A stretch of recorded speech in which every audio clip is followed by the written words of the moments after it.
ایک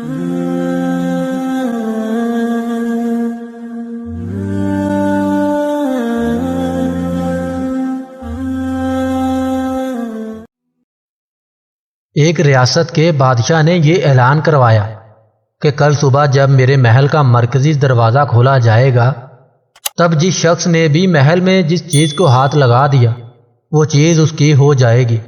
اس اعلان کو سن کر سب لوگ آپس میں بات چیت کرنے لگے کہ میں تو سب سے قیمتی چیز کو ہاتھ لگاؤں گا۔ کچھ لوگ کہنے لگے میں تو سونے کو ہاتھ لگاؤں گا، کچھ لوگ چاندی کو تو کچھ لوگ قیمتی زیورات کو، کچھ لوگ گھوڑوں کو تو کچھ لوگ ہاتھی کو، کچھ لوگ دودھ دینے والی گائے کو ہاتھ لگانے کی بات کر رہے تھے۔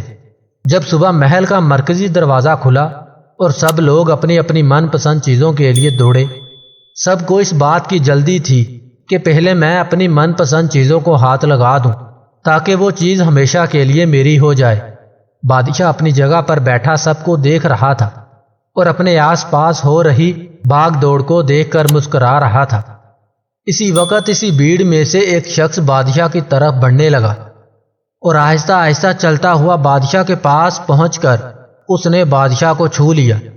بادشاہ کو ہاتھ لگاتے ہی بادشاہ اس کا ہو گیا اور بادشاہ کی ہر چیز بھی اس کی ہو گئی۔ جس طرح بادشاہ نے ان لوگوں کو موقع دیا اور لوگوں نے غلطیاں کی، ٹھیک اسی طرح ساری دنیا کا مالک بھی ہم سب کو ہر روز موقع دیتا ہے، لیکن افسوس ہم لوگ بھی ہر روز غلطیاں کرتے ہیں۔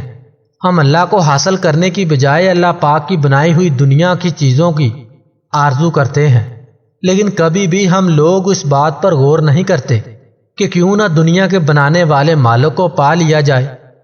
اگر مالک ہمارا ہو گیا تو اس کی بنائی ہوئی ہر چیز بھی ہماری ہو جائے گی۔